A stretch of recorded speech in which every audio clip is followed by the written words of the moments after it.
Hi everyone, welcome back. I just wanna run some scenarios so you can see how your taxes changes.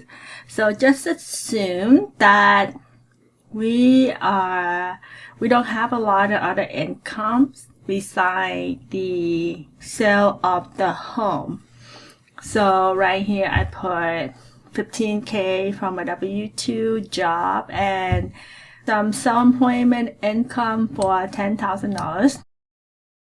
And let's change some numbers in our sales of home so we could see how our number changes. Yeah, so we just gonna pretty much click to go through this process. Like the sale price doesn't change, all the information doesn't change, but we just want to play with the different scenario within the installment sale, right? So because just say that you are not yet make the sale, but you are only considering it. So if you only just do this, sell this home outright, so you're gonna be paying taxes on $240,000 plus your other income, right? So the 240, it's gonna be long-term capital gain tax rate on the 240. So it could be 10%, 15, or 20% depending on your AGI, but look like you're gonna be on the higher end of the tax bracket because 250 is pretty high. So we want to play with the installment sale.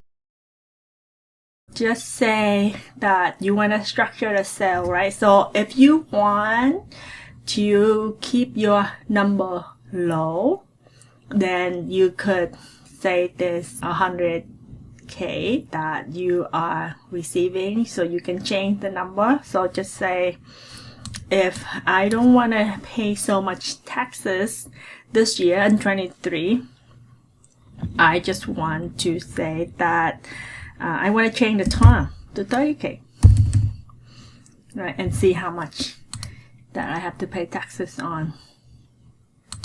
So basically you just have to click through like we did before.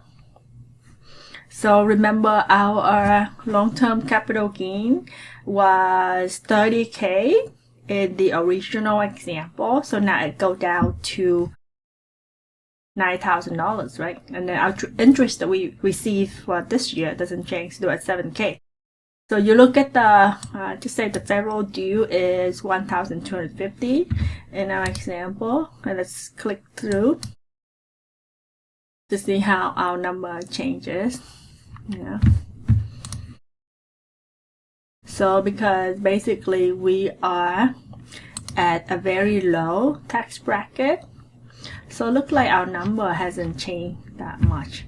So our total income went down to 41K. Then our capital gain that we're gonna be taxed on, so a percentage of this gonna be taxed on, is $9,000. The interest income is still 7K, so our number haven't changed much. So let's just go back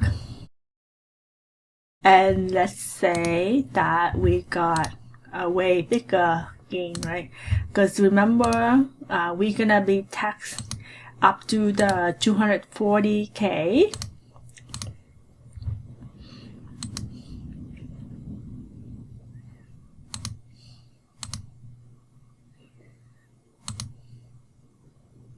Remember that 240, that's what we're gonna be taxed on in total, but how you wanna spread it out with installment sale when you're planning it is up to you.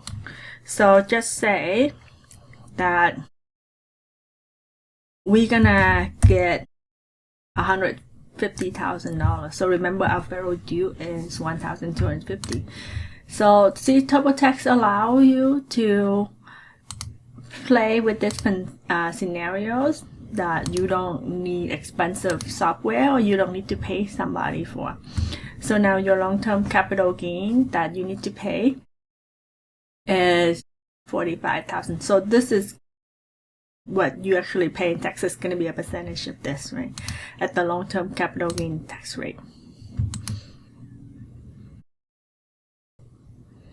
So let's switch up our number a little bit. So I'm going to increase the W-2 income by not so much, just a little bit, because I'm going to put the W-2 income at $80K. It's pretty reasonable these days.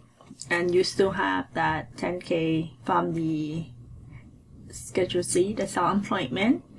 So in our current number, the capital gain amount that we need to pay tax on is $45,000.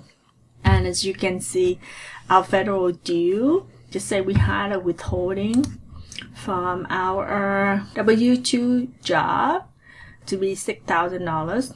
So see the withholding from the W-2 job.